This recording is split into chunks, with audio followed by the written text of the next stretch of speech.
But I'm not seeing any punk bands next week. What? Yeah, what?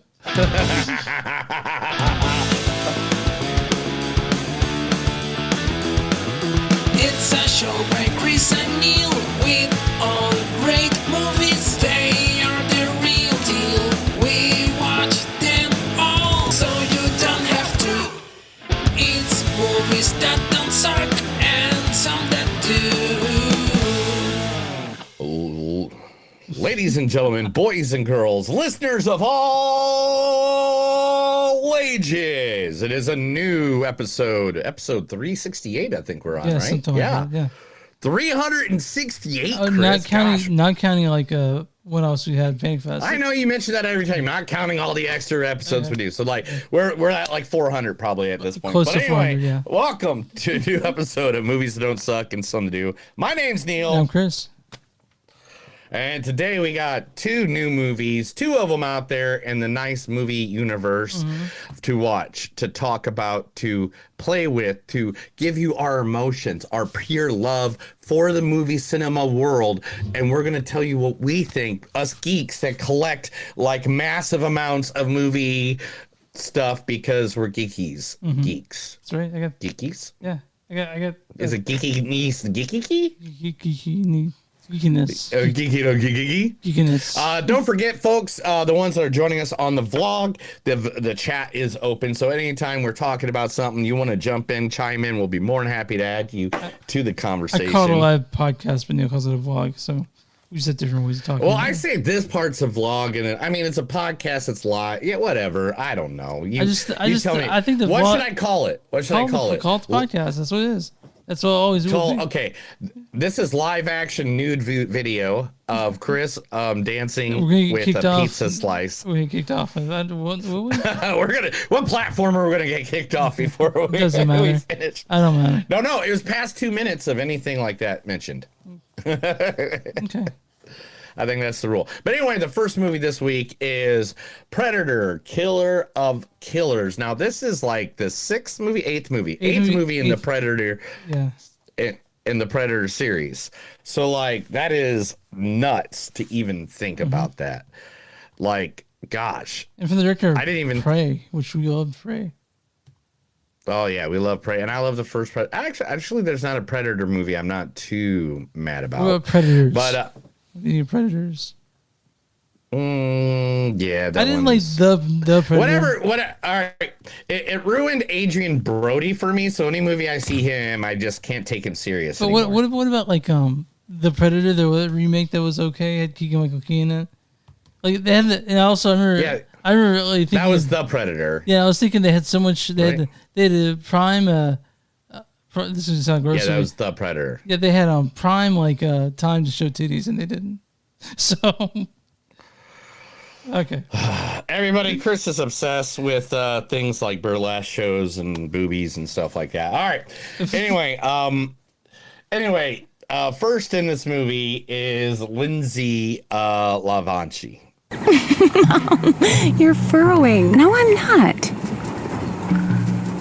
Oh my God, I didn't even touch you. Stop it. Is this really necessary? Of course it is. We're preparing ourselves for the journey. Plus, you look fucking awesome. Oh, don't say fucking.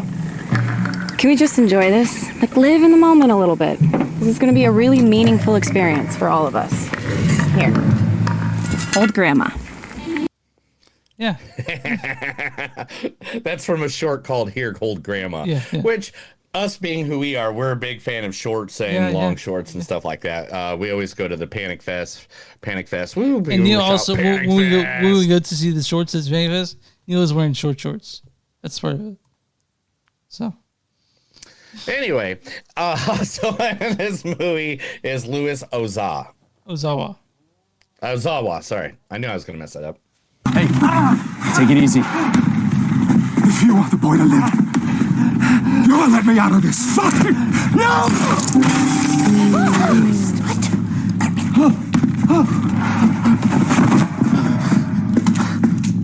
What the fuck did you do? You was our only fucking lead. You fucking child. You did this. I'm gonna fucking kill you. You're a child. Keep locked up, got Holstetter killed. So where's that from, Neil? Is that from Hunters? That is from the Hunters. Yeah, now, Hunters, I didn't know what that was originally when I found it, and me and my wife actually watched the beginning of the first episode. So you guys are at lunchtime today. you're gonna go ahead and watch the rest of it? Yeah. You got Oh to. my gosh, I didn't know what it was. Yeah. I didn't. I just knew Al Pacino was in it, and it's about them hunting Nazis in the 70s. That's fucking badass. Yeah, like the first opening scene is like one of the best opening scenes to a show I think I've ever seen. And I don't want to ruin it. Yeah. Go see The Hunters. Go see the beginning. Go see the first episode at least. That's all I've gotten. Okay. But anyway, also in this wonderful movie is Rick Gonzalez. My damage is that people like you two have the power of gods, yet you think you can make the world a better place just by putting on a fancy costume. No, we think we make the world a better place because, well, we do. Yeah, look around. The moment he showed up, meta start appearing everywhere. Now you show up and we get aliens. Superpowers are evil, man. And I don't want anything to do with them. Or with either of you. Oh. It's from DC Legends of Tomorrow, right? Or Arrow. Sorry. No. That's Arrow, but it could be either because it was like I think it's that was the Crisis on Infinity Earth, so it was like that whole mix of everything. Okay. He's Wild Dog. Wild Dog. You know, one Wild Dog. Yeah. Anyway, also in this movie is the wonderful you told me to say his name and now I forgot it. Michael Benson. Michael Biehn. Bean. Oh, that's it. I thought it was Benson. Michael Biehn. All right, listen. The Terminator's an infiltration unit. Part man, part machine. Underneath, it's a hyperalloy combat chassis. Microprocessor controlled. Fully armored. Very tough. But outside, it's living human tissue. Flesh, skin, hair, blood, grown for the cyborgs. Look, Reese, I don't know what you want. Pay attention! I gotta ditch this car. But outside, it's... Yeah, so that's from a Terminator, the Terminator from 1984, 83. Michael Biehn I think is it's 85. Well, Michael Biehn is a sci-fi royalty for that reason. But you know, 84. You're right. It's 84. Look at that. Look at that. Ooh. Half that movie was filmed illegally. I believe it. No, yeah, I heard about it. Where like they would do like certain scenes like you just jump on a street and film the scene real quick and then leave without any permits or anything like that. Is that the second one's so much better than that one. Terminator 2 is so much better than the first one. Like, and I don't know. Come on, dude. Really, are we gonna fight? I mean, I guess Guns N' Roses makes anything better. So I get that. Okay, well, that one scene where they're going to the arcade, I guess. It's like, you could be mine. She's not my mom, Todd, and then he drives away. But anyway, those are just some of the actors. A whole cast we'll talk about here in just a minute for Predator, Killer of the Killers.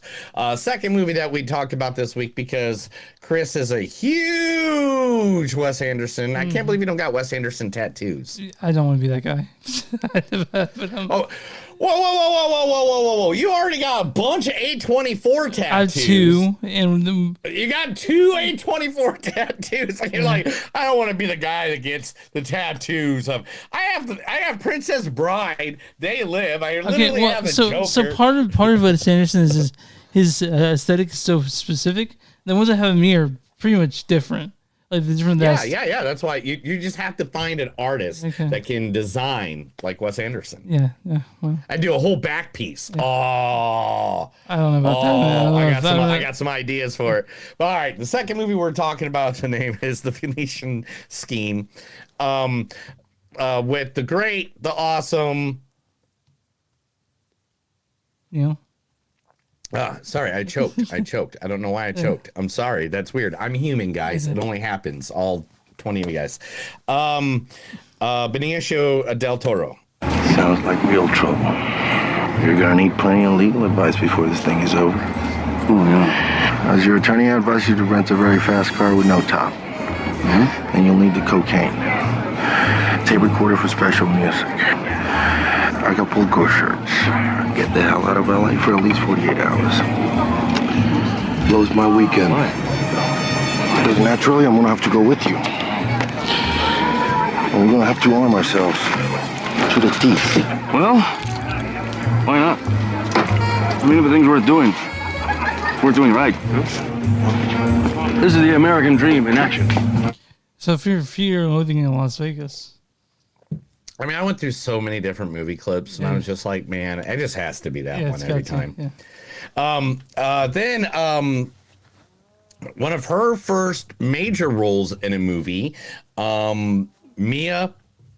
I'm gonna say this wrong. Threapleton. Yeah, Mia Threapleton. What a good decision we made, my darling, to put this lake in our stately home. Oh, it was the perfect choice. You, my dear, have impeccable taste. Those curtains you chose for our parlor are a delight. Home sweet home. You know, it's a bit smaller than I remember. But exactly what we need. It's getting quite late. Perhaps we should retire. Are you sure you're ready? Retiring? Oh. Quite sure. Yeah. So actually, Mia Threapleton, she's actually the daughter of Kate Winslet. Man, I should have made a bet with my wife. I was like, I bet you less than 5 minutes into the podcast, Chris will mention that Kate Winslet is Mia. Yeah. Was this supposed to be a secret? Awesome. I don't know. This was supposed to be a secret. Anyway, here, let's get through these clips as quick as possible so we can get to the movies. All right, Michael Cera. All right, everybody listen up. Who took my fucking cell phone, man?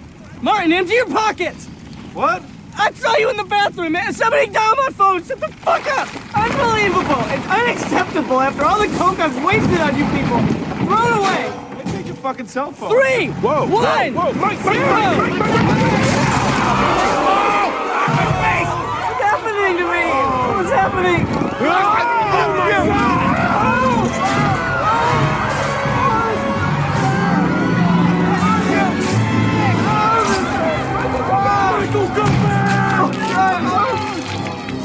Oh shit, that's embarrassing. Yeah, from This Is the End. Yeah. This is the end. One of my favorite parts in. Next, Richard Ayoda. This, Jen, is the internet.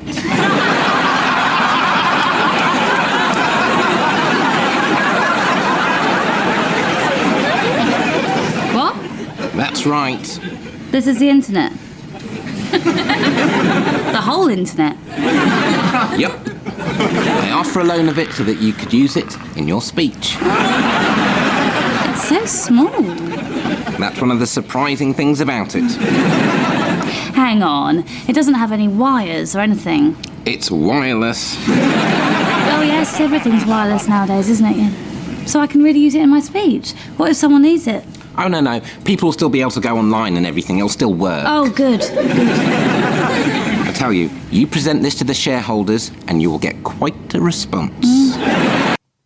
Yeah, from the from the IT. From the IT crowd, the IT crowd. Either way you want to say it. And also, Jeffrey Wright is in this as well. Boston Whaler? Boston Whaler. You been around the world, right? You know something? I got money longer than train smoke. I ain't never been on an airplane once my whole goddamn life. Let me ask you something. Yeah. Cinco familia. 5 family.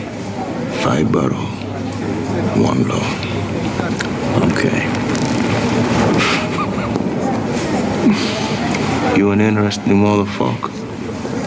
You got like a business card or something? From Shaft. That is from Shaft. You know, one of his greatest movies of all He's time. one bad. Mo, shut your mouth. There we go. And also Tom Hanks. I just want to relax in a nice lukewarm bath. What about this? I don't think that can hurt us anymore.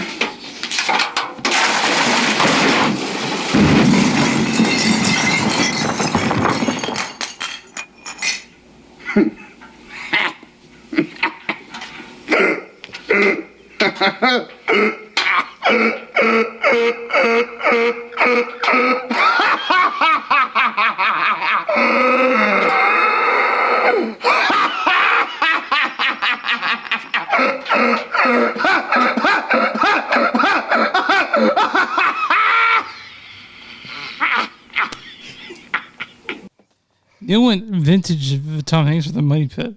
Dude, it's one of the funniest laugh scenes ever in a movie ever. And last not least in this movie is, and there's a ton more people. We'll get to it later, but we're already like 35 minutes into this thing, and we haven't even got to a movie yet. It's Bryan Cranston. Boys, I found the beer you hid in the garage. After all our talks about drinking, you still think it's cool? Well, it's not. Now sit down and watch. Look at me. I'm Mr. Cool. Everybody digs my scene. I'm the grooviest dude who was ever grooved on. I just love you boys so much. From Malcolm in the Middle. Yeah. Malcolm in the Middle. Crazy, awesome show. But that is the people from Wes Anderson's The Phoenician Scheme. Phoenician Scheme. That's what I said, the Phoenician Scheme. Okay, all right. We'll go with that. Chris, tell everybody where they can find us. You find us on movies.net. We're at facebook.com/movies.podcast. We're on Instagram, DS Podcast. We're on Blue Sky, at movies.podcast at BSKY, social, something like that. Go to tunenet.com, series number 2, and seriesnet.com. You'll find us there on a bunch of really cool podcasts. You can send email at info@movies.net. You guys want shirts or merch? Go to bonfire.com, something they do, or you can go to search Blackwood Productions at T Public. There too. Go to Patreon, patreon.com/Don't and everywhere you find podcasts on Movies Don't Suck and something they do on YouTube. We're there too. We're everywhere. We're hard to not find. You know, who we gonna love to today? Our love today is going to go to some people that took care of me just the other night when I was at the NBA Finals in Oklahoma City, going for the team that's going to win it all, the Pacers. Yeah! Woo!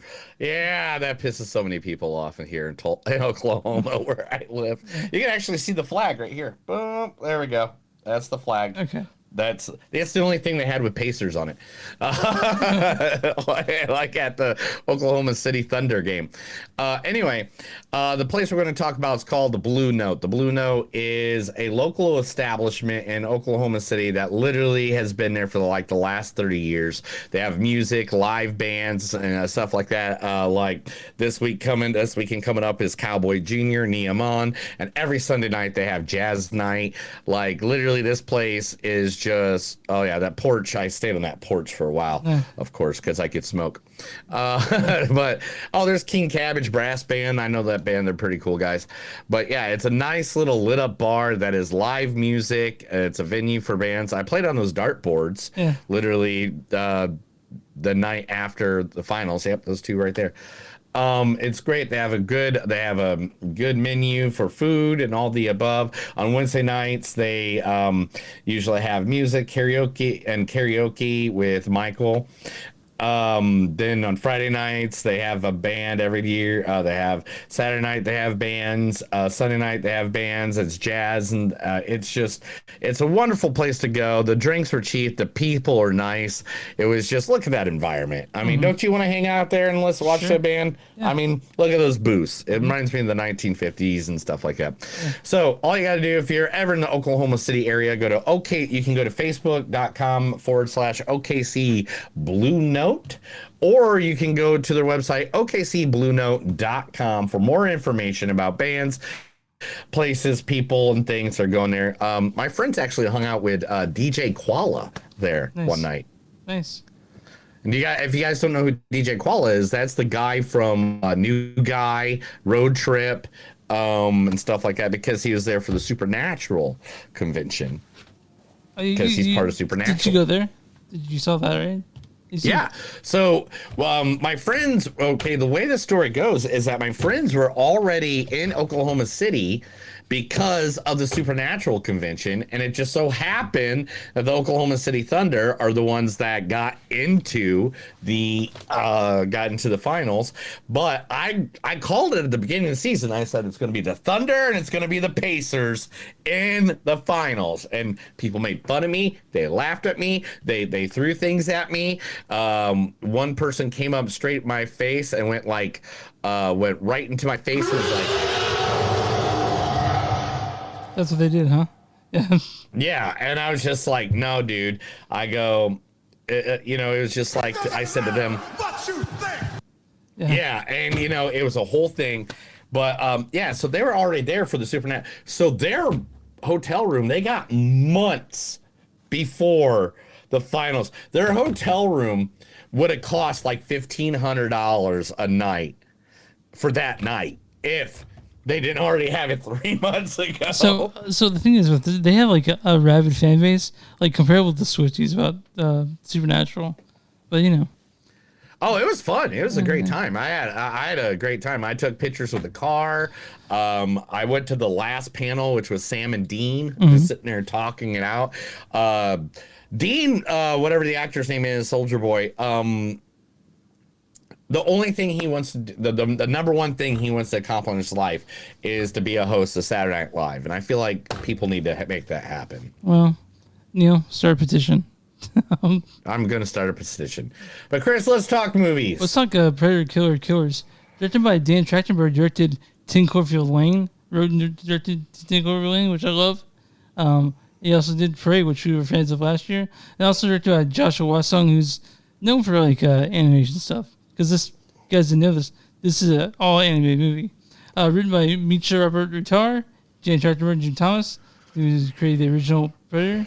This stars Rick we'll go in order.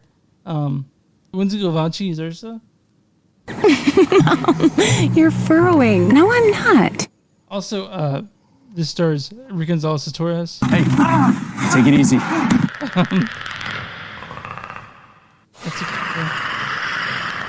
Who is Ozawa as Kinji and Kiyoshi. Hey, take it easy. And Michael Biehn plays Vandy in this. All right, listen. The Terminator's an infiltration unit. Neil, why don't you read the storyline for Predator Killers? Ugly motherfucker. What? Why don't you read the storyline for Killers? There's a storyline? Yeah, barely. Oh, there's actually it's like, is it the same we'll size? talk about it. We'll explain it. Yeah. All right. It's just weird. That's kind of like the shortest storyline I think I've ever seen. But all right, let's do it. 3 of the furious warriors in human history become prey to the ultimate killer of killers. That's the worst description. So, guys, this is split into 4 parts. It's an anthology. It starts out with the first one called The Shield, second one called The Sword, and the third one called The Bullet, and the fourth one just kind of like, it's called The Final Battle. This is also 90 minutes, so it's pretty short. I really, really enjoyed this movie. Oh, do you want me to jump in now? Yeah, okay, yeah. Cool. What do I got to say about this? Yeah. I know what I got to say. I got to say. I'm a predator. That's not the Predator movie. That's the wrong one. I'm sorry. I downloaded the I'm a Predator thing twice. This is the best Predator thing that's ever existed since Predator 1. Hands down, by far, past it all. Yeah, and I'll tell you the reason why, as if you want to know my reasoning why. Sure, absolutely, I do. At the end of Predator 2 with Danny Glover, it is like one of the... It allows you to know that there is predators over the entire history of man. Yeah. Now, from different, usually all the movies are in this time frame, except for Prey, which was the first one to show us that it goes back in time. Yeah, which is great, by the way. Prey is awesome. And this one, I really feel like Dan, gosh, I'm going to butcher his name like I do everything. Dan Trachtenberg. Dan Trachtenberg. I really think Dan Trachtenberg was like, man, we can do anything we want. Yeah. This is a whole universe the predator could be right behind you at any time, just sitting there in the background waiting to strike. And I think it's all the much better because it's also animated. I really love the I love the animation in this thing. It makes it so much. Also, it's also gory as shit. By the way, it is so, and it starts off right off the bat. Yeah. Now it starts off right off the bat because this is a movie. They wanted you to know what was coming. They're like, hey, this is gonna be crazy. Yeah. This is gonna be nuts. But this is like literally one of the most like it just digs in like right as you get to it. And it doesn't each story doesn't overstay its welcome. It's perfectly paced, and it's just so fun to see this. And also, it gets it right to the point. To being an anthology, we have all these different characters, all these different sort of yautjas, and it just works so well for this type of medium, especially animation. Like, we've seen movies that do the animation like Lord of the Rings, which wasn't that great. This one actually lives up to the Predator name. This Killer Killers. It's I'm surprised it's only streaming. I would have loved to see this in theaters because the animation is gorgeous. This is the animation. If for the people at home, because there's about 26 of you guys watching right now. Yeah. So anybody that's actually watching the screen here, like, and you haven't seen this animation yet, I did get a couple of screenshots that are just ridiculous. I know, it's beautiful. Like, I mean, it is like one of the most beautiful looking, like these scenes of these predators, these actors. Like at first I thought, man, I don't know if I'm going to like this animation because I thought it was going to be more, I don't know, like motion comic. Yeah. Is what I thought. Yeah.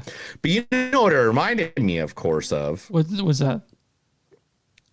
Spider-Man Beyond the it reminds me of the Spider-Man Beyond the Universe. Spider-Man Across Spider. Yep. I just had to look at the poster. But it reminds me of those, and it's like that's what the animation in this looks like. It's a very short film, but the thing is, if it was like 4 or 5 stories, How would you been? I would have been. I'd have been there all day. So, especially how they end it and how they bring it all together. They also have sort of world building. You have of the Ouches, the Predator's home planet. You sort of get more insight into that. Like they're building up to, and there could be, they could do 10 more of these. I'd be happy. But they actually have a Predator movie coming out later this year in November. You know what it reminds me of? Even though the animation didn't change in between stories, it reminds me of Animatrix. Yeah, I get that. Yeah, I get that too. Yeah, which the Animatrix to me is still one of the. I mean, like Animatrix, Black Freighter, and I'd say this is like one of the best add-ons, animation wise, to a movie series. Yeah, it's like it's like they took the. It's just so fun. And it's so gory and so action packed and it's just really, really good. I'm afraid that it gets buried because what happens with streaming releases, they just get buried and but they're hoping people will talk about it. And so we're talking about Predator Killer Killers. We're talking about it. You know how many movies we could have reviewed this week? There's still like 5 or 6 that's on our list. We got to do Ballerina next week, Well, yeah, we didn't do Fountain of Youth. We haven't done. I mean, there's a list. I've made a list. Yeah. Where's the list? New movies. Let's see. There's Fear Street Prom Night. Yeah, that's Fountain of the Youth. Friendship. No, we did Friendship. Friendship and Mission Impossible. I can take those off. But yeah, I try to make a list of movies that we surpassed, so I can like next time. You're like, what movies do we watch? Just, it doesn't work when you ask that when I'm like, drunk at a basketball game. Yeah, Neil, I text Neil like on like a Friday night, like 8 o'clock. Neil's like, I was drunk all weekend. I don't know what you're talking about. But, not all weekend. No, people. Don't say that. Right, I don't get drunk. Okay. I am not an alcoholic like that. Okay, fair enough. I mean, my first alcoholic beverage of the week is literally right here. Well, yeah, of the week is right here. Oh, there's. Oh no, wait a minute. I'm sorry. Me and my wife went and got tacos the other day. Okay. Yeah. With tacos you gotta drink beer. Yeah, I get it. But yeah. But Predator Killer Killers is on Hulu. You guys definitely should. If you guys have any interest in sci-fi whatsoever, this is right up your alley. It's also super. Like I said, super violent. You won't see anything this violent. I haven't seen something this violent since I don't know when. But yeah, this thing goes right into it. This does not give you. This does not forgive anything. The 3 stories are like one's in the Viking times, one's in the samurai times, and one's in World War II. Yep. Was it World War II? Yeah, World War II. And man, just like this fact from it, where in a scene the predator is actually collecting the engines of the airplanes because it can't collect the body parts, the skulls, like it would in like how to come up with something like that. Yeah, I know. You know what I mean? Like when you're sitting there with the actor, when you're sitting around, well, not actors, but when you're sitting around with the writers, to be like, shouldn't we do something about him not being able to collect skulls? All right, Neil. My score on this one, probably 4.2, 4.3. I really enjoyed this movie. It's just so tight, It not only is it tight, like literally to me, I loved this movie. This movie, I don't know how it's not at least an honorable mention this year. Yeah. I'm gonna give it like a 4.6. Yeah. I loved it. This is a very rewatchable thing for me. Like if I went over to like somebody's house right now and they're like, what should we watch? I'm like, Killer of Killers. Throw that on right now, bro. That's an hour and a half of us just sitting there and drinking, having a good time. Watching some predators be predators, because everybody knows that Chris is also a predator. Hey, I'm a predator. Don't say that, dude. I don't want people. What? I'm not a predator. Man. Ugly motherfucker. Come on. But Neil, I'm on Rotten Tomatoes right now. What is the audience? What is the audience? He hates that I got a soundboard. I know. Anyway, what is the audience score for Predator Killer of Killers? Oh man, it has to be at least 87%. It's 90%.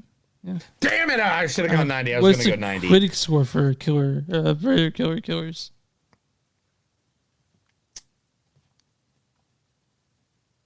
Come on, dead air. I think I cut this dead air when it happens. What? Wait, you got to cut out the dead air? Yeah, when it happens. But this is like we're building up to something here, buddy. Okay, well, what's the score? I'm afraid what they're gonna say, and that just upsets me. All right, 75%. Certified Fresh at 95%. Oh my God! I totally miscalled that. Critics' consensus is plunking the Predator into a series of inspired matchups with striking visual palette. Killer of the Killers is a lean, mean, and just plain awesome addition to the iconic sci-fi franchise.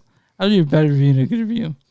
This is from Eric L. Childress of Movie Madness Podcast. Says the film's animation unfortunately has the feel of video game filler, with a cheap, choppy look to the one-on-one fight scenes ending, and the story feels a little more than just that episodic setup. What's to come down the road? You can suck a dick on that one. This is oh, that's mean, Chris. Wait, you know what? I mean, if you're gonna say anything, you just gotta say like. Okay, yeah, and this is the next one from Manuel Noisette of the Movie Blog. He says, "Predator Killer Killer is a blood-soaked feast of violence, lore, and cinematic flair that makes the series case for being the best installment in the entire Predator franchise." I mean, it's great, and it. You said the thing is. Sorry. No, go ahead. Continue. So Neil, do you think this is as good or better than Predator 1? The first one? Man. Okay. I can't say that because the way I always say with like a series or something like that, I feel like, especially with a franchise, the first one's what introduced us. Yeah. So how can you rate like what's better than that one? You know, like, because that's the one that tells us the story that we're going off of for the rest of everything else. Yeah, we talked about how Terminator 2 is, you like Terminator 1 because it started the thing, but Terminator 2 may be better, you know? I don't know if the PG-13 Terminator is as good as the R-rated Terminator. What's R-rated? No, what's PG-13 Terminator 2 is definitely R. No, it's not R. Yeah, it is. Absolutely is. 100% is. Wow. Someone took me there as like an 8-year-old. Yeah. You watched the fucking what'd you watch? You watched like Nightmare on Elm Street when you were 8 years old. Come on. I know, I did. No, I mean that was on my own though. That wasn't without my parents. But yeah, so we're on. We can't tell you to not see this movie at all. This is seriously, if you like it, if you can take, some people can't take animation. That's the only downfall to that. But besides that, this is literally one of the best movies so far of the year. If you like the Predator series, if you like sci-fi, you're going to love it. Go see it right now, tomorrow, this second. Turn us off, go watch it, and then come back. And we'll be here. We actually had another Predator movie coming out in November, which will be in theaters. And I'm sure. Yeah, more Predator. Yeah. Do you think they can do a doubleheader and put this one in front of that one? That'd be dope, right? That'd be pretty dope if they were able to do that. I'd like to see this on the screen. But yeah. You're pretty dope too. It's something, dude. All right, so that's Hulu. You guys can check it out. It came out 3 days before my birthday, and I just watched it last night. So it's a good time. All right, Neil. It is a good time. Good time. Let's do it. Let's do it to it. You know I want to say it. It's about that time. Chris, hit that button. This is the movies that don't suck and some of them news. I'm about to read a bunch of information to Chris. He's going to love it. If not, too bad. He still has to listen to it. I like to move it. So, we'll move it on. All right, let's talk about let's just get 3 of the big ones out of the way away. Yeah, sure. The first one, I think, is like one of the biggest things that was announced this past week. That's right. The one and only Mia Goth will be headlining the new Star Wars Starfighter movie series and will be a big part of Sean Levy's Star Wars series, which also stars Ryan Gosling. Yeah, at this time as well. So that's insane. I'm more all over that than anything.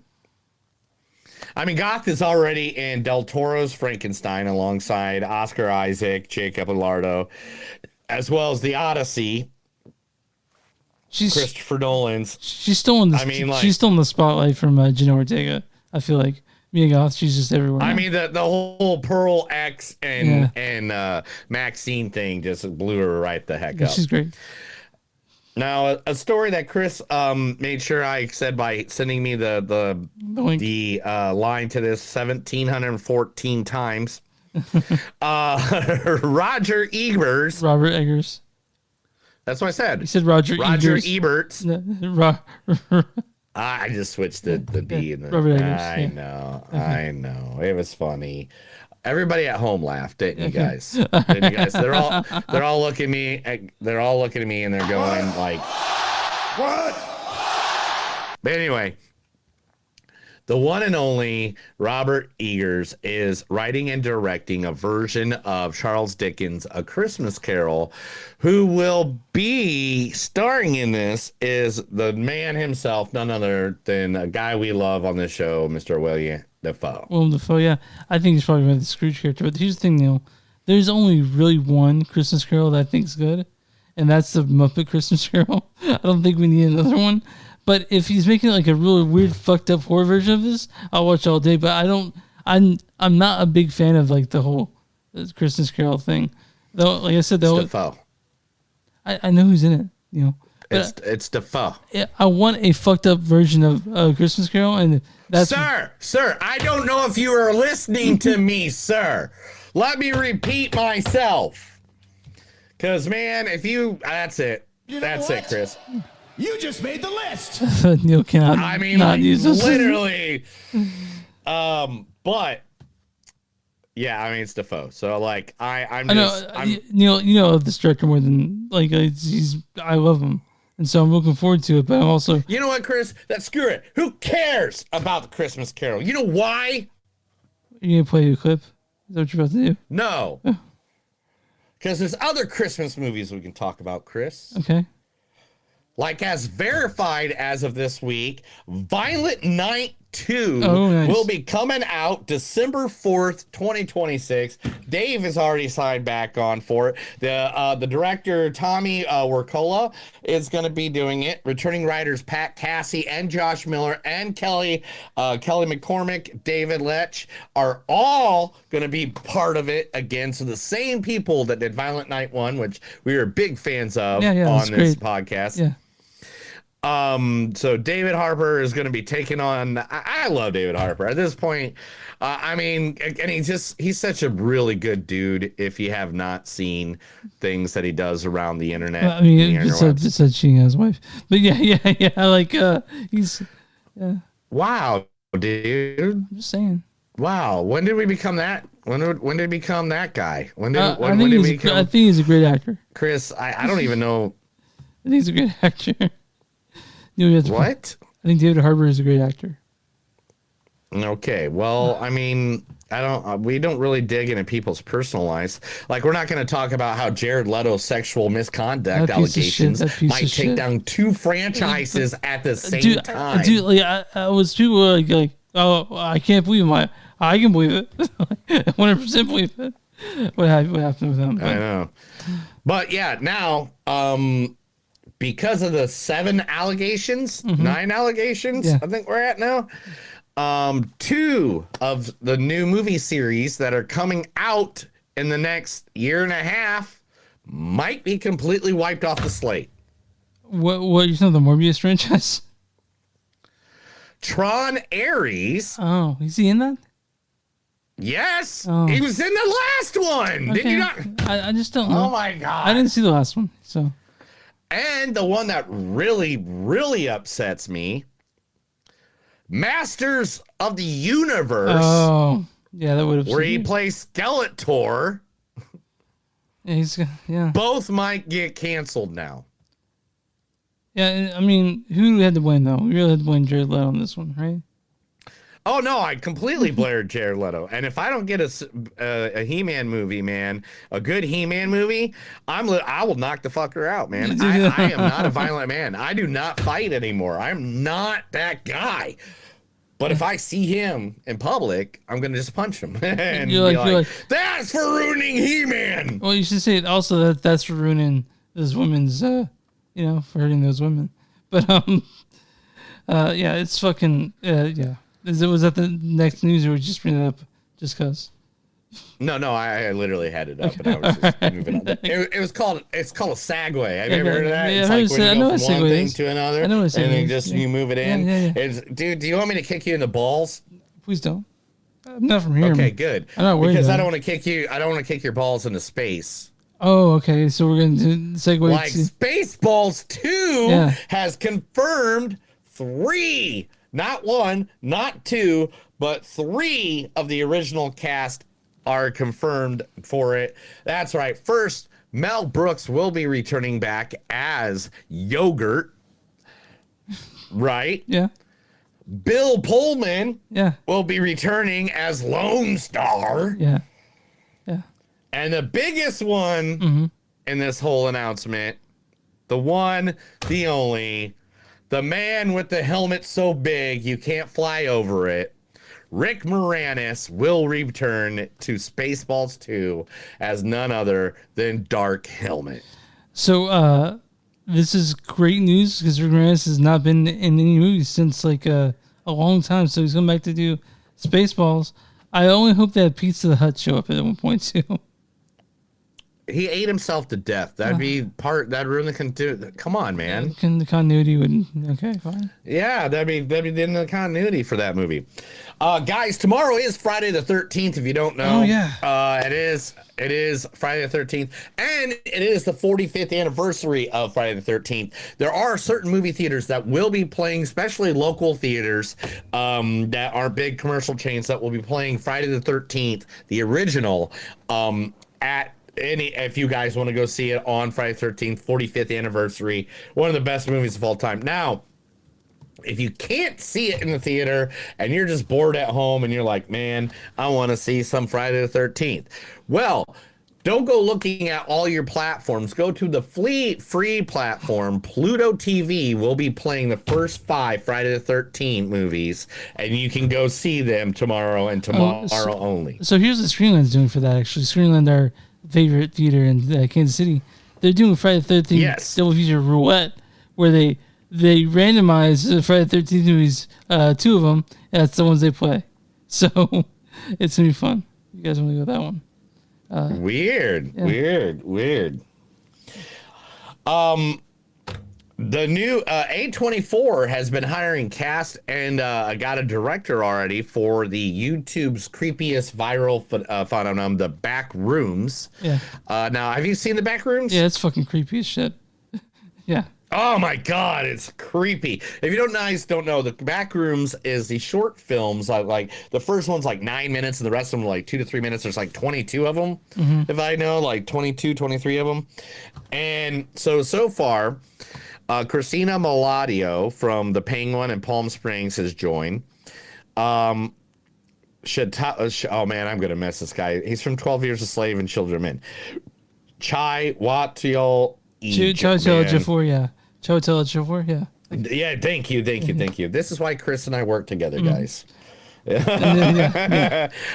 the 2 people that are part of it. Kane Parson is going to be directing the project now. Parson is the guy who's actually makes the films. So I want to mention that you guys want to freak yourself out at home at night, just go on YouTube and at midnight with all the lights off and watch this shit. It's shit's terrifying. It's really scary. It is man. I don't know. I don't know. You know what? It's scary. Yeah. It is. I don't know if it's scary. Unsettling is a good way to put it. Unsettling for sure. Unsettling. There we go. Yeah. Yeah, I mean, it's talking about something unsettling for the first time in life. Disney and Universal have come to an idea that AI is bad. So they are now suing, let's see, what's the name of the company? Midjourney, the website, has thousands of, if not millions of pictures of Disney and NBC Universal characters that are copyright, suing them for their AI images of them, and they're getting them for copyright infringement. I mean, yeah, but they probably just don't want pictures of Mickey Mouse fucking something on the internet somewhere. So I don't know. But they still do own the rights to it. That's true. That's fair. That's so. I mean, it's intellectual property. If AI is making something fake, they got to sue the AI company. I guess so. I mean, I'm not totally opposed to that at all.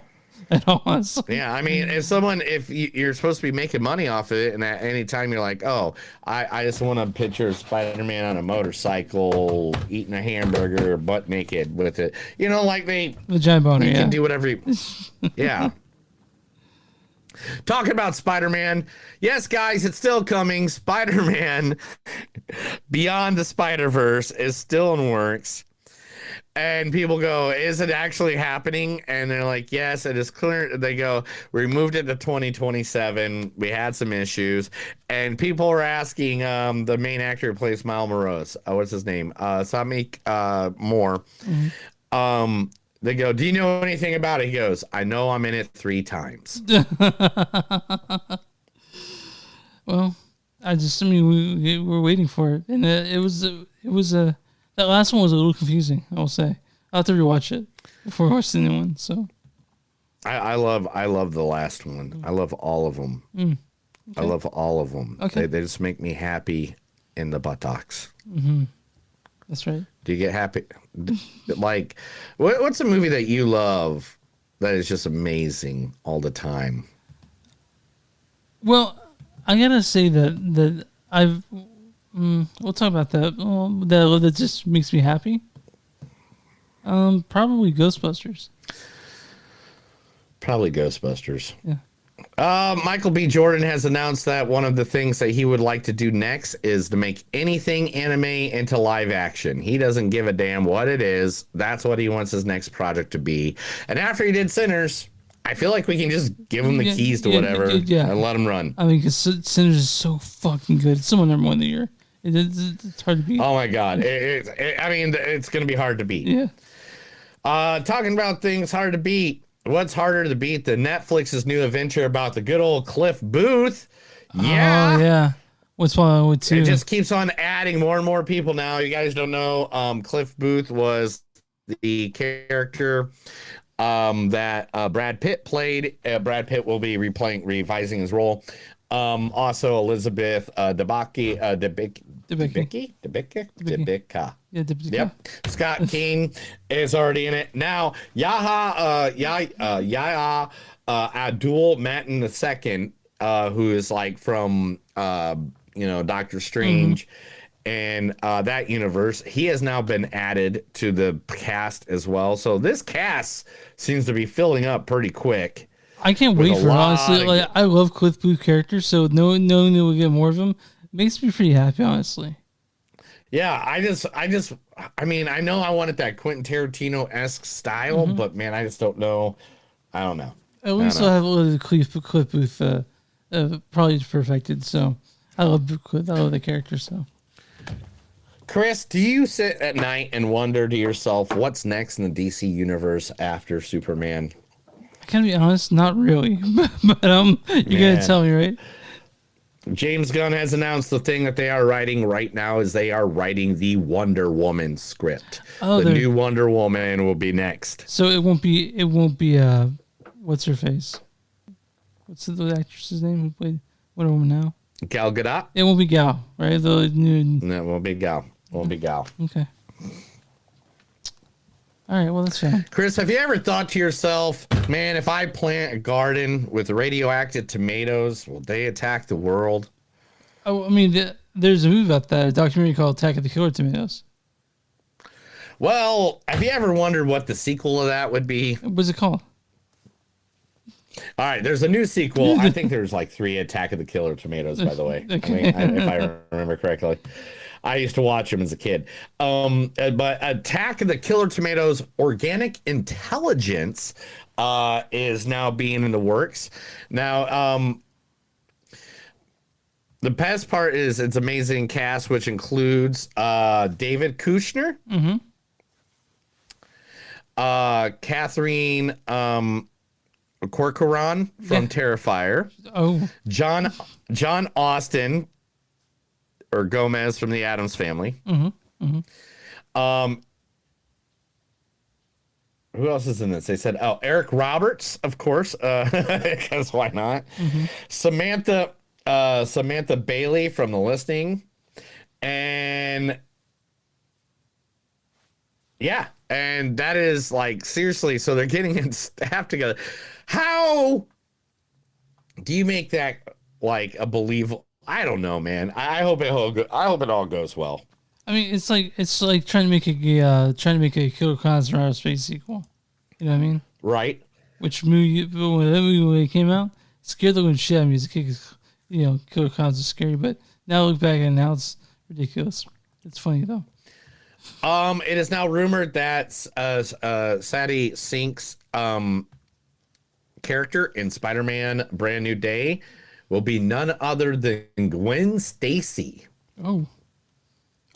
Which is weird. So if you think about it, so they're getting the redhead to play a blonde, and Zendaya was MJ in the first, and Gwen Stacy was the crush in high school, but they're done with high school now and they're in college, so it's like reverse universe, reverse universe, you know? Yeah.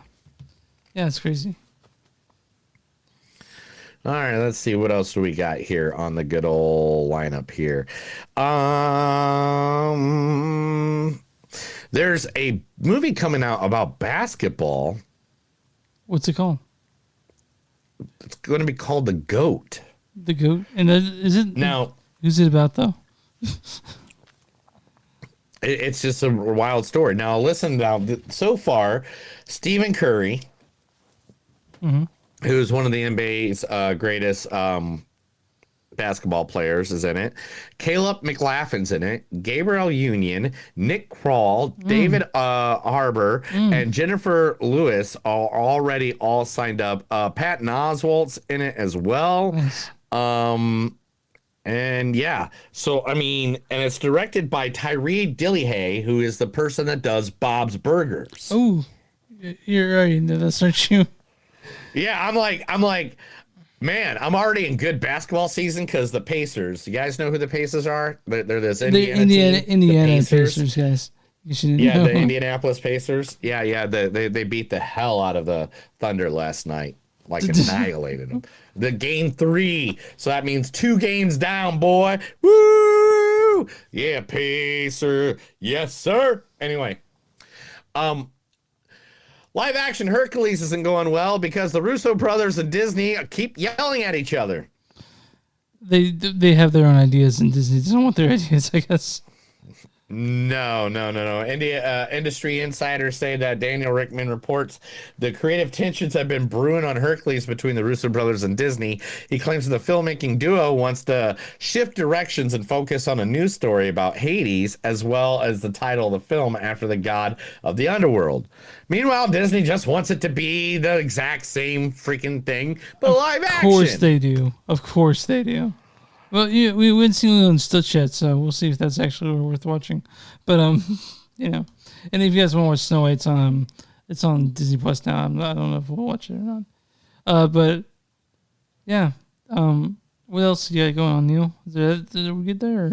Your face is going on. Okay. One of the greatest bands in the history of man is getting a documentary series, which will talk about the different decades they're in, and each decade will be talked about. And that is the one, the only, 4 letters, 1 word. Rush? Tool. Oh, Tool. Okay.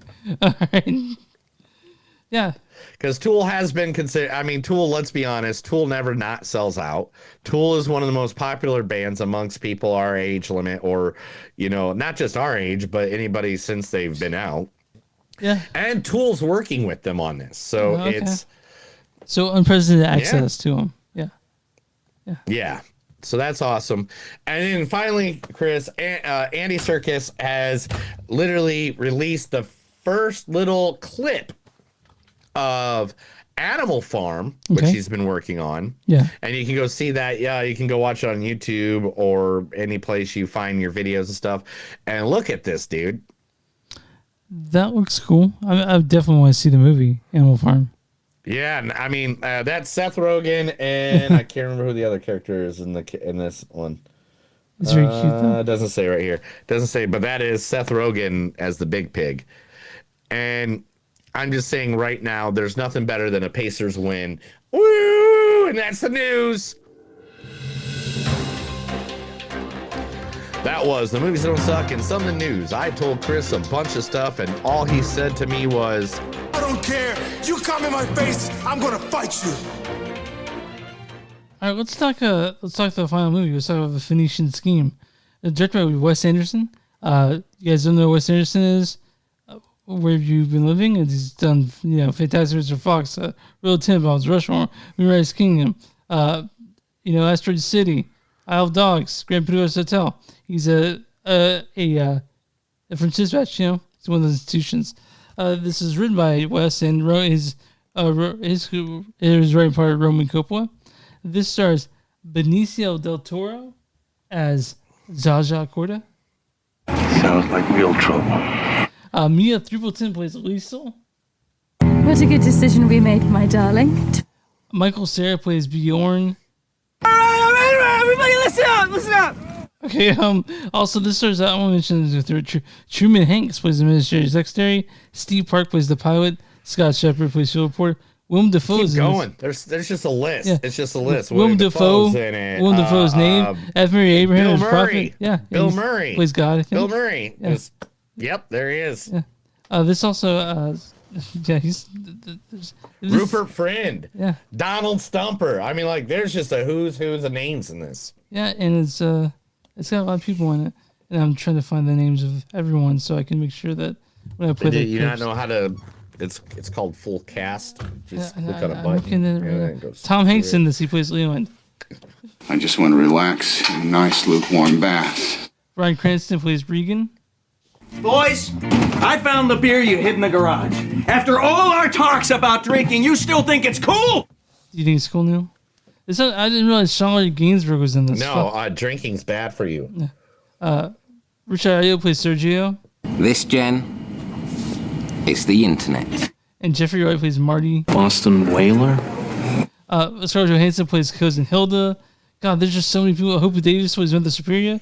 There's people that you would know. And Benedict Cumberbatch, obviously, plays Uncle Newbar. Neil, run through the storyline for the Phoenician Scheme. Wealthy businessman Zaza Gorda appoints his only daughter, a nun, as his sole heir to his estate. As Gorda embarks as a new enterprise, they soon become the target of scheming tycoons, foreign terrorists, and determined assassins. Chris, I'm taking point. Okay. All day long, I put this podcast together. I go read stuff. I go do stuff, and I go, to get information. Absolutely. So we have information sure. to put, all day long and stuff. I'm gonna say this directly to everyone out there. Fuck every single one of you goddamn critics that think this was a shitty fucking movie. This was so funny. I absolutely loved this movie. I don't know if it's going to be my top 3 Wes Andersons, but it's definitely 4th. Like this one, literally, I loved it. I loved the story. I loved the whole, the running gags that kept going on. Yeah. Oh, I feel relatively safe. Like the gags in this, like I was laughing in the theater. Yeah. And maybe, and to be honest, Chris knows this. I'm not the hugest Wes Anderson guy. Yeah. Chris is the Wes Anderson guy. I was like, there are good Wes Anderson movies, and I love them. Like, I love Rushmore. I love The Life Aquatic. I love, there's movies I like. Royal Tenenbaums is, in fact, that's probably my top 4 if you add this one in there. Yeah. Like, I love a certain style of Wes Anderson and what he does. Everybody around the internet world, internet movie community, so the IMC, I don't know, whatever it's called, they're like, Wes Anderson has lost a step. He doesn't know how to do anything anymore. He doesn't know how to do this anymore. It's almost like they got tired of Wes Anderson movies. So a lot of people just they think he has style over substance. I completely disagree. I thought this movie was fucking hilarious and heartwarming. Honestly, yeah. One of the things, Mia kicked it out, hit it out of the park. Honestly, I don't even know who Mia was. Yeah. I never noticed who Mia was until this movie. So no, to be fair, no one did. But she's a stand-up. But the thing is, man, is that one thing about Wes Anderson movies is that I will always walk out of them feeling good, and this is no exception. I walked out of this just feeling happy, just feeling like, and it's a stupid kind of like it just. He transfers you to a world that doesn't exist, but you wish did. And it's a funny movie. I mean, the design of this movie, again, of course, it's Wes Anderson. Yeah, shots are perfect. Yeah. And the thing is, some of the cinematography wasn't done by the same person that did all of Wes Anderson's other movies. Yeah. He was out, I have it somewhere in one of the facts. Yeah. But literally, but like every scene in this movie just looks so like crisp and clean, and I love that. I want to be on that airplane. Like I constantly just think about that airplane, and it's literally between Del Toro and Mia and Michael that literally what makes this whole movie. I feel like this is one of Benicio's best roles, honestly. Like he was so good in it. Like he was so good. Yeah. And and it's not just him too. Is like the Michael like played his character. Michael, it was like he was born to be in a Wes Anderson movie. I'm surprised he hasn't been in one yet. And so he fit. Well, no, he was. He was in he played a little part in one of the movies. I'll look it up real quick. Well, he had a bigger part that he needed to be in because Michael Cera was made to be in a Wes Anderson movie. And like we said, this has a ton of people in it. Riz Ahmed's in this; he's great. Jeffrey Wright's in it. I couldn't do without. I'd be upset if he wasn't in it. Honestly, and just the people that Wes gets in his movies should say something about how he is as a filmmaker and how much people care about his movies. Because a lot of people felt this is void of emotion. I disagree. I thought this was a pretty mature film as well. Maybe he wasn't in one already. Yeah, that's what I'm saying. I mean, you're the Wes Anderson expert. I thought he was. Sarah hasn't been. But in I one mean, so that's how much he does feel like he should be in a Wes Anderson movie. That I think that he was in a Wes Anderson movie because I watch movies. Yeah, and so Phoenician Scheme, it is top shelf to me. Like it's in my top 4 for sure. It's hard for me to pick a favorite, but like a lot of people are calling this mid-tier Phoenician mid-tier, but I love the Phoenician Scheme. I thought it was great. And Venetian Scheme, like seriously, the story of like, so what the story is, guys. Oh, and by the way, the story itself is not as important as what you get out of just the. No. But no. By any means, I'm not saying that. But I like the story. I love the premise. Mm-hmm. Like this is probably why I like this movie so much. So the premise is this guy's trying to finish this big thing that he's been wanting to do his entire life. Yeah, his life's work. And he's trying to figure it out by giving all the money to his nun daughter. And then they have to go fix a part of it that is a big part of the storyline, that they have to go get a percentage from every person that's a part of it.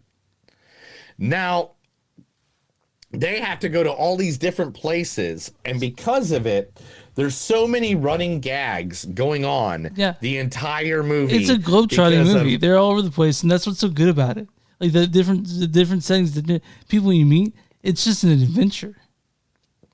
Like one of the facts I actually did not print up because it would have been way too long. Yeah. To try to figure, and some of these facts I already have on here. Yeah. Are really already pretty big, but one of them is the fact that this is actually a very good interpretation, very good interpretation of the actual historical events, because each place does represent a place that was trying to build this back in the day. Like Princess Farku's kingdom is Jordan. Marcel's Bob nightclub is French Algerian. The canal Shahzad crosses over is the Suez Canal.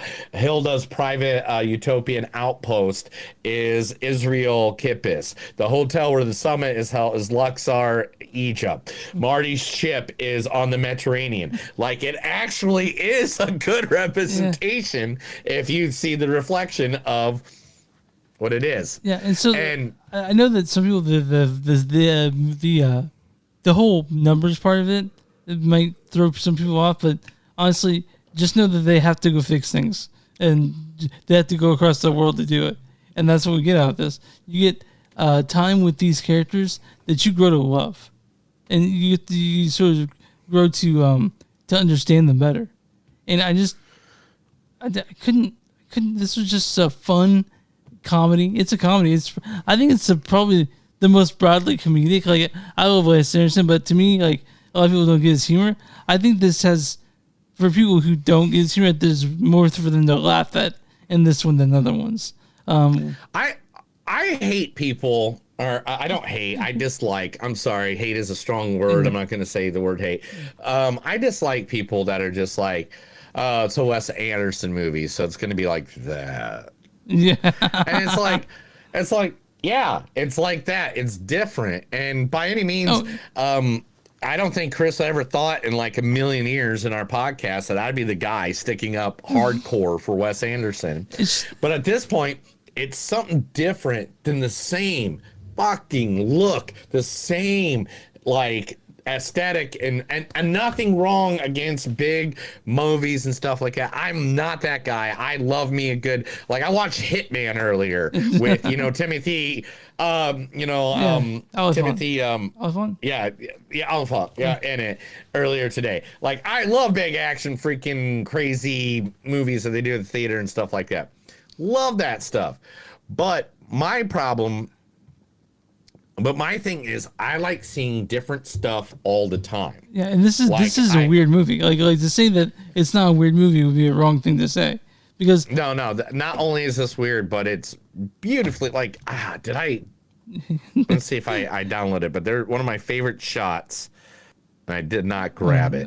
Oh my gosh. I'll grab it real quick. But anyway. But so like I'm glad that movies like this exist, and especially in this sort of trying time we're having, to have something that I can smile and just be happy about as I walk out of the theater, like to just be there for that time. It's something I definitely need. I actually saw this on my birthday, so it was dope. Aaliyah had I went shows. Yeah, how's it being 55? It's I'm turning 39. I'm not even 40 yet, but it's my last year of my 30s. I know. Gosh dang it. Neil's pissed off about it, but no. Sooner or later, you gotta join the dark side. All right, but like one of my favorite scenes. I mean, okay, so one of my favorite scenes ever, I think, in a Wes Anderson movie, because it was so nonchalant, but at the same time, it was overcomplicated, and it was really cool if you're just watching the screen. Was this scene right here? Oh yeah. Like where it's him in a bathtub. And it's just like all these different nurses come in doing things to make him better or help him out or give him food or whatever. But they do it so like nonchalantly, like it seems like there's like 50 people on the screen all of a sudden and then there's nobody. Yeah. It's just such a good movie. Like expertly made. I don't think it was long. Like the way about the movie, the way it went was just great to me. Like I enjoyed this movie quite a bit, and so people obviously are like, Wes Anderson, this thing like you're saying, fuck that, like dude, yeah, Wes Anderson, he's gonna put out something. This is, yeah. I think I figured it out. I think the problem is usually what people expect from Wes is overthinkers, movies that make you overthink. And to be honest, this is one of the simplest movies he's ever made. Yeah. Where you didn't have to question all of reality and stuff like that. It's a very straightforward story. It's a very straightforward, with his style. And at the end of the day, it was a beautiful ending. Like I almost wanted to clap, but everybody in the theater was kind of being weird. Yeah. You know what I'm saying? Like I was already kind of like, I don't want to, all right. But I just felt so good at the end of it. And like, I love this movie. I do. It's so, I like this more than Asteroid City. Where's this on you? I know you like the French Dispatch quite a bit. The last two Wes Anderson movies you like quite a bit. What do you think? I know you really like the French Dispatch. I like the French Dispatch. I was a big fan of French Dispatch too. Yeah. I just love. But the thing is, I like this one better. I think like literally that's why I said this is my top 4 or 5 of Wes Anderson movies. Like literally, it has to be. I mean, Rushmore has to be number 1. I always love Rushmore. I love Rushmore, and it doesn't have the style that Wes is famous for now, but it was the start of that. And Bill then Murray, Jason Schwartzman, like that character. It has to be Royal Tenenbaums, number 2. Yeah. I love Royal Tenenbaums. That's a great movie too. Man, I don't know what number 3 would. Gosh, it's either between like Life Aquatic or I love Life Aquatic. Yeah, it's hard, man. You know what? Yeah, it'd be Life Aquatic in this. I think that would be literally that, and then everybody else I can fight over after. Yeah. I mean, a lot of people like Fantastic Mr. Fox, which is so good. Also. Yeah, that's also a good one. But all right, let's stop our nerdyisms. Okay, what's your score in this one? 4.5, man. I love this one. I had a good time with it. To be honest, again, like I've been talking about the whole last 10-15 minutes that we've been talking about it. Like it's good. It makes me happy. It goes, I mean, every day because of this movie, I can sit there and I can just say to myself that no matter what, this is the best that Wes Anderson has. I'm there for it. And you know what? That's the bottom line. Stone Cold Simpson. My scores are 4.5. I love this. It just, like I said, if Wes Anderson movies make me walk out feeling good, and not all the movies I've seen this year make me feel this good walking out as a Phoenician Scheme. Yes, you walked out of the movie? No, as I'm walking out from the movie as it's over. Oh. Yeah. I went to Dairy Queen, in fact. Which is right next to the screen line. Nice. Yeah, we were. Fuck you! I miss Dairy Queen. We were gonna see Emotion, but that closed on Mondays, whatever. So there was a Dairy Queen right down the road from this house that I bought, and that was one of the happiest things when I bought this house. And the pandemic came, and the Dairy Queen went bye. I'm sorry, dude. Sorry to hear that. I had the cone. So it's literally my favorite fast food joint. What do you get? Like if you're getting like ice cream there, what do you get? Peanut butter and marshmallow shake. Okay. Oh, I like some of that. You know, it's some of the greatest flavor you'll ever have at Dairy Queen. now You I cannot. now I want fucking ice cream. All right. All right. Neil, I'm gonna run to the comment. Was the audience score for the Phoenician Scheme? The audience score is going to be 77%. 71%. Damn it! What is the critic score for Phoenician Scheme? Critic score is going to be 82. Certified First is 78. You were pretty close. Oh. But there's audience says and the critics consensus. Audience says another meticulously staged production by Wes Anderson. Phoenician Scheme is an A-list variety show that would particularly tickle Andersonites with its whimsical deadpan delivery of verbal delicacies. And here's the critics consensus: a capery with the intricacy of a Rube Goldberg machine. Phoenician Scheme doesn't deviate from Wes Anderson's increasingly ornate style, but delivers the formula with mannered delicacy. I'll read a bad review and a good review. This from Odie Henderson of the Boston Globe. He says, but even if they're worst, I used to think Anderson films were visually interesting. It's a trait for which is most known and celebrated. But as of late, the films become rife with eye-scorching ugliness. I don't know. He must have watched a different movie than we have.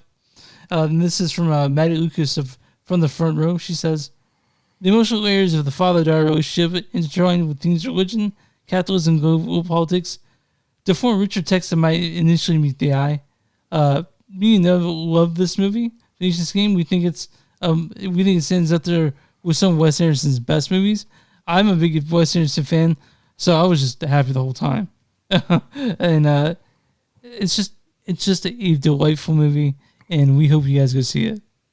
I mean, if you don't go see it, it's okay. I mean, but the whole point of this podcast is for us to tell you what movies we think are cool or good movies for you to go to see.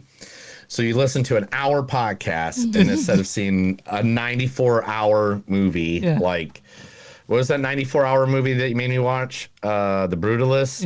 Yeah, I'll never get over that. Yeah, it was a tough one for some. But Neil, next week we'll figure it out. I'll talk to you after. We have to figure out scheduling. You guys find us on newsnotebook.net. We're at facebook.com/newsnotebook podcast. We're on w2mnet.com, w2 amazingmovies.net. You'll find us there along with a bunch of other podcasts. Instagram and TS Podcast, and Blue Sky Movies Don't Suck Podcast bsky.social. If you guys patreon.com/newsnotebook. If you guys want merch, go to TeePublic, search Blackwood Productions. You'll find our shirts there with other stuff Neil's made.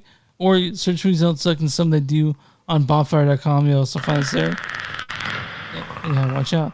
And subscribe to our podcast, and you guys subscribe to it on YouTube, all that other shit. We love you. And wherever you find contact on Movies Don't Suck, something to do. Neil, what are your small businesses? If you got a small business, let us know. Message us. Mm-hmm. Email Chris. Go to his house. Knock on his door. Crawl in his window, and it'll be okay. He'll let you stay in the spare bedroom. Info.moviesdon'tsuck.net, please. But anyway, and we'll be more than happy to advertise you to our thousands of followers or millions of listeners right here on Movies Don't Suck and Some Do. What you got here, dude? I gotta get some ice Let's cream. get out of here. Well, that's another episode of Movies Don't Suck and Some Do. My name's Neil. I'm Chris. And remember, guys, no matter how hard it is in life, no matter what Phoenician scheme that you put on other people, don't become a predator, because someday you might have Craig Sensen just walking up to yourself while you're just yelling at him right in the face saying, Hey, I'm a predator. Have a good night. See you guys.